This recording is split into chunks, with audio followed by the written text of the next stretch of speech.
The Republic of the Philippines consists of over 7,000 islands spread out over the Pacific Ocean, Sulu Sea, and South China Sea. Leaving Manila, it takes about 20 hours by ship to reach the island of Palawan.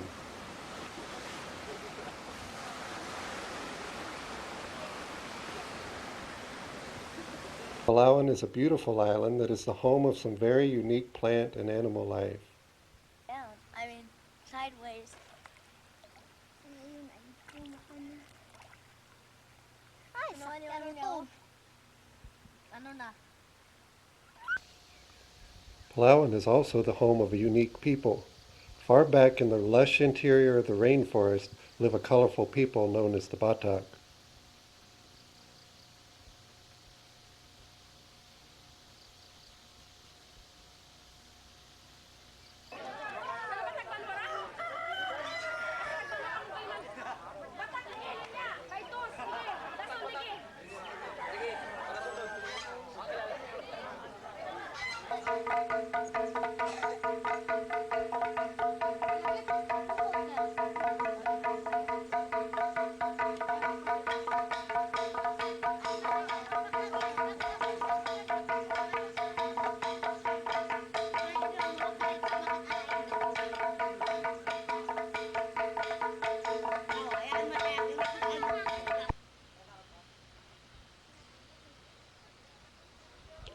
The Batak are a primitive people and very resistant to change. They continue to live as they have for centuries, hunter-gatherers that get what they need from the rainforest.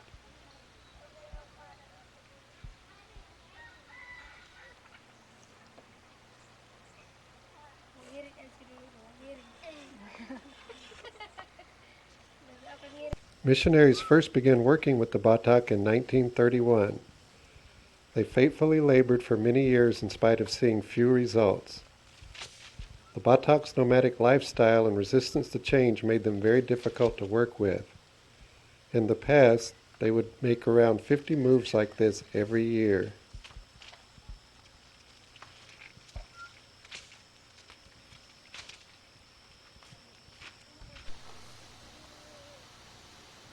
By the 1980s, the Batak were on the verge of extinction.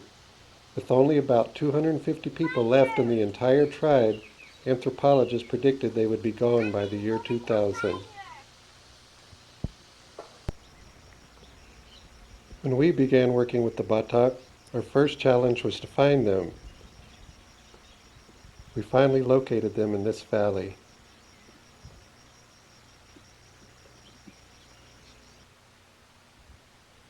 Here is their village as we found it on our first survey trip. At first, the Batak viewed us with suspicion. They are normally very distrustful towards outsiders. In only our first month, we saw cases as varied as malaria, tuberculosis, leprosy, and snakebite.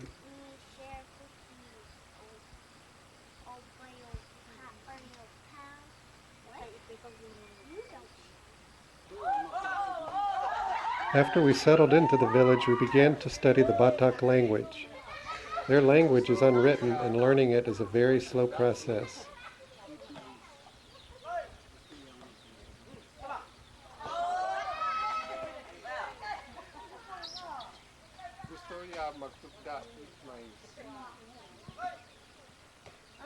Often we had to go to them in the jungle to study their language. Here they are making a clearing to plant rice.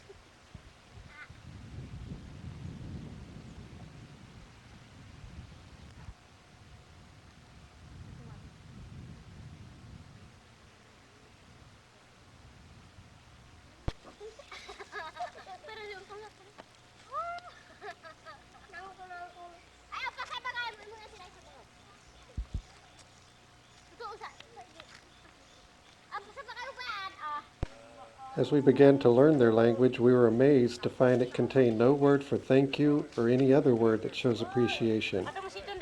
Also, their language contains no word for love.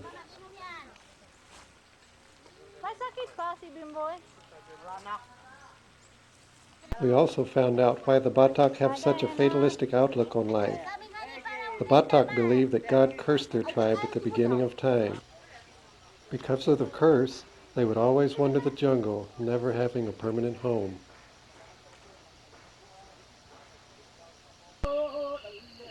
Their lives were lived in constant fear of the spirits. Often we would fall asleep at night to the sound of the spirit doctor and the singing of the people as they would offer sacrifices to the spirits.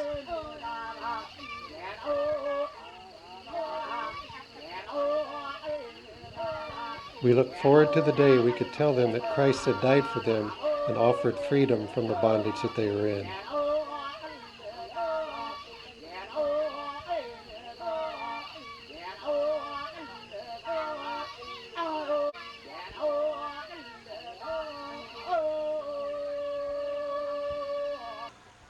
The next 9 years were difficult ones with seemingly little progress. Language learning went very slowly because the Batak were often gone. Rainy season made life in the tribe very difficult. Between April and December, we would average around 250 inches of rain.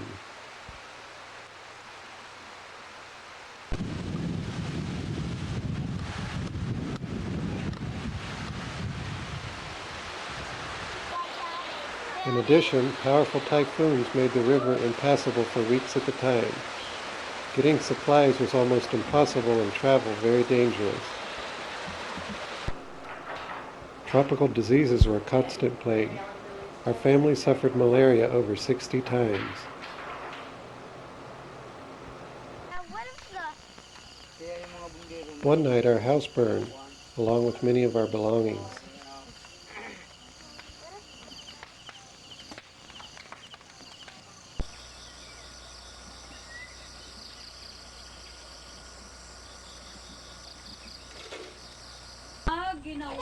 During this time, Carol Bacaltos decided to join us in the ministry.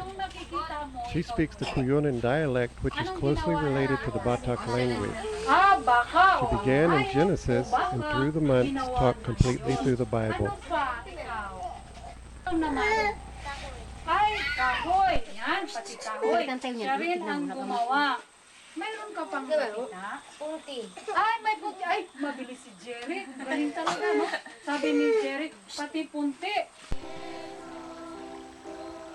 For the first time, the Batak began meeting regularly for teaching. Almost the entire village would attend. Pastor Hongkal and his wife also joined us full-time in reaching the Batak. Upang sumamba sa ating Panginoon noong ipinanganak doon sa Bethlehem. After nearly 70 years of missionary work, we are finally seeing a harvest of souls among the Batak.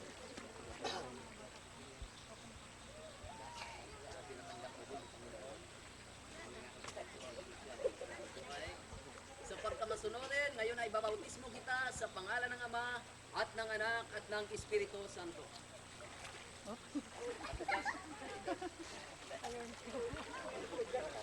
Dito ka, Apo.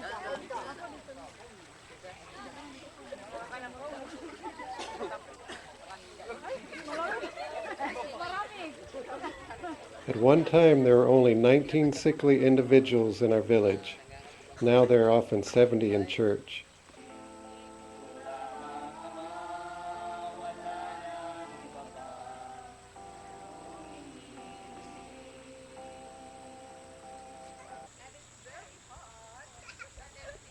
With the Onkal family and Carol working with us full-time in the ministry, we felt we could now reach out to other Batak villages.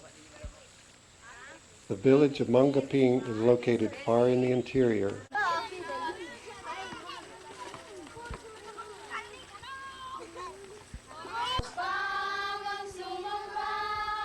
The Mangaping Batak are now also being taught God's Word.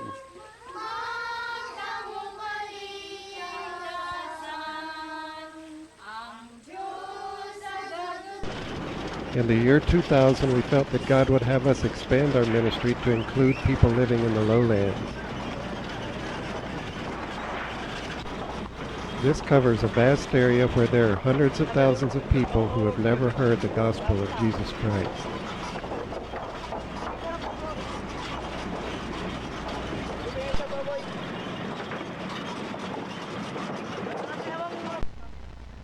To accomplish this, we established a lowland base that would enable Christian workers to reach out to the surrounding areas.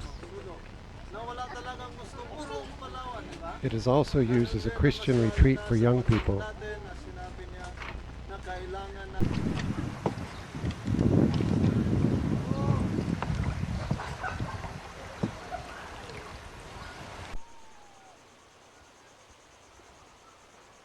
One of our outreaches is to the fishermen of Anilawan.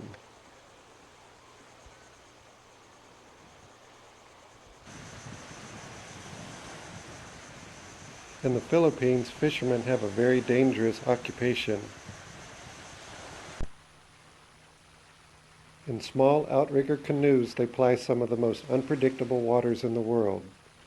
So many are lost at sea every year that often their disappearances are not even reported.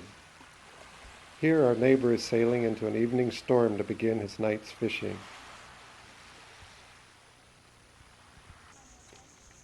In spite of the danger, there are millions of fishermen in the Philippines that make their living from the sea.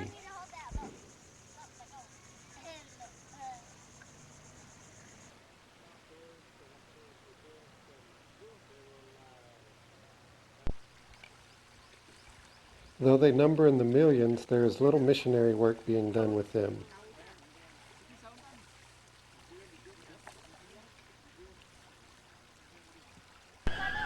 Government officials advised us to focus on the youth of Anilawan. They said there was little hope in reaching the adults. They admitted they were even considering demolishing the entire village because of problems with drunkenness and violence. It wasn't long before hundreds of kids and adults were coming through the gates every week.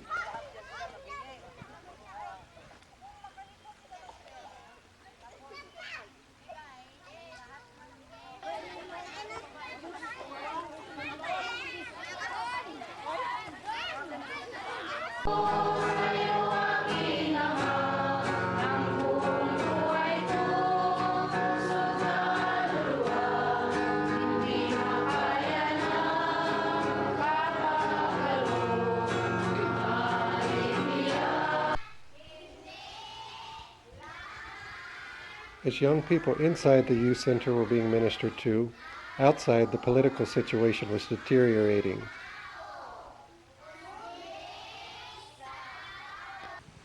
On May 27th, missionaries Martin and Gracia Burnham, along with 18 others, were kidnapped within sight of our house.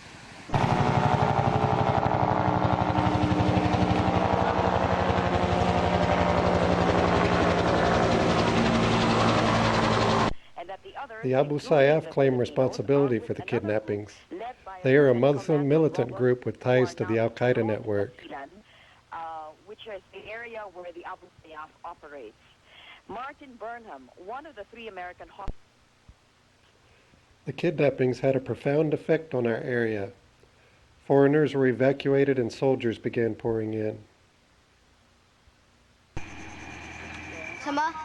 Sama ako dong? Kasama? Ako?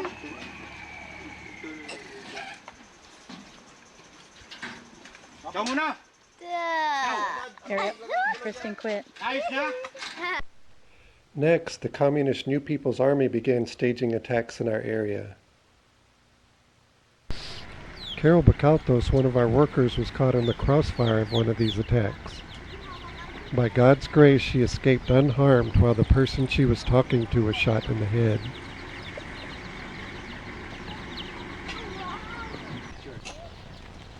During this time, the Philippine military had the authority to occupy our base anytime they needed it.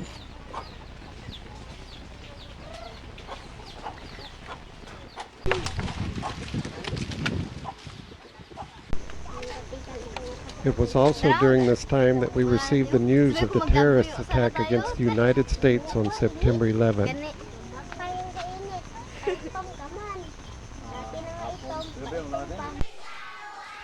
In spite of being located in a war zone, the youth center continued to prosper.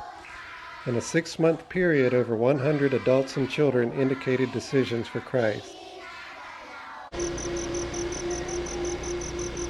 Amazingly, our camp ministry also began experiencing remarkable growth. Our first organized camp drew over 200 teenagers.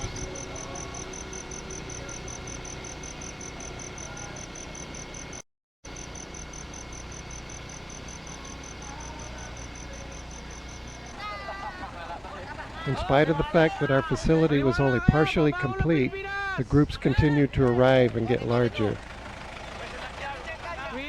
Isa akong makasalanan.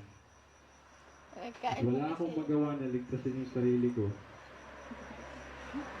Tinatanggap kita at pinapinawalaan ko, Panginoon, ang ginawa mo sa krus.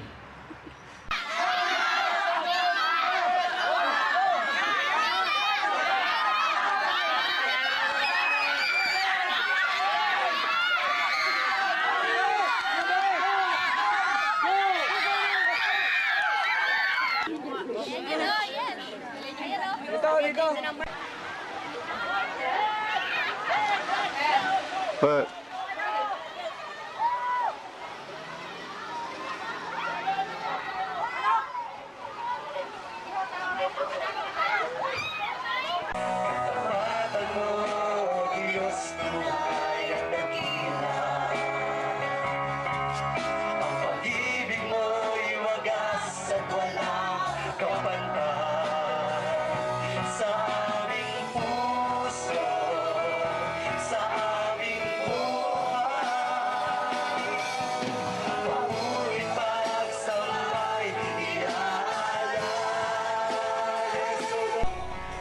in a year's time, thousands representing 13 language groups were ministered to.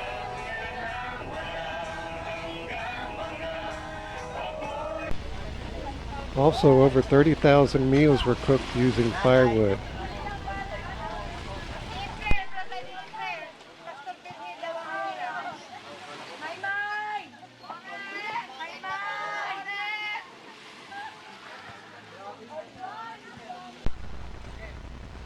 We also found the camp ministry especially useful in reaching groups normally very resistant to the gospel message. This is an all-Muslim camp consisting of fundamentalist Muslim students from a mosque in the city.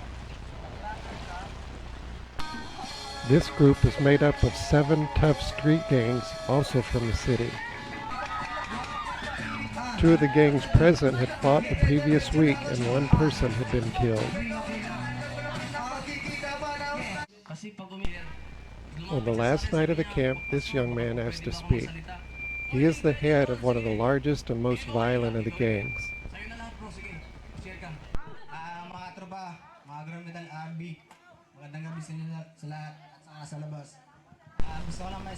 He announced he was accepting Christ as his personal savior and ordering all of his troops to lay down their weapons.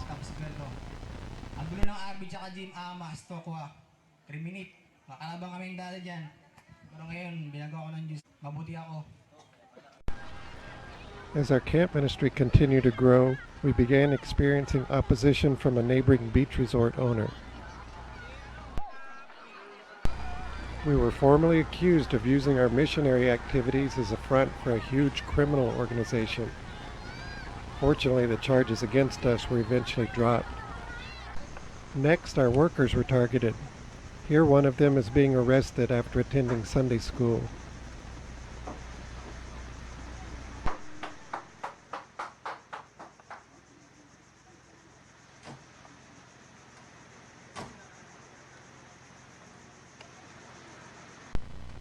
Over the next year, 12 criminal cases were filed against our workers and our ministry.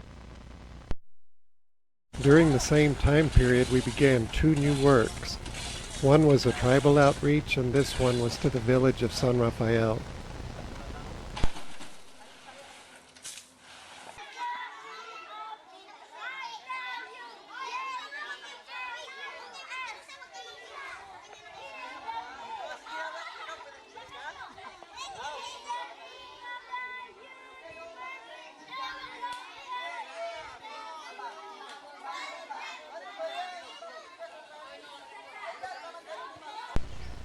This is our first kindergarten graduation.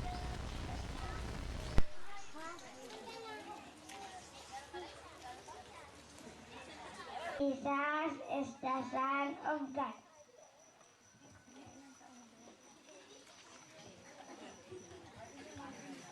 The Son of God is now.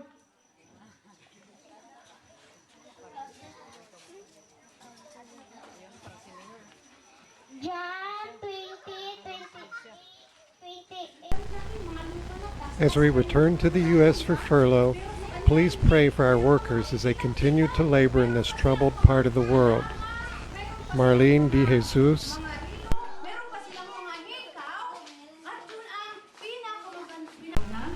Carol Pacaltos, Oh, ito ang Panginoon.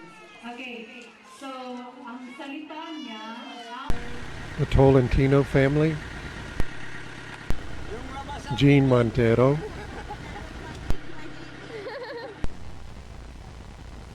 Pastor Onkal and family, Bicay De Jesus, Bibi Talina, and Talina Malaki. Batak hindi.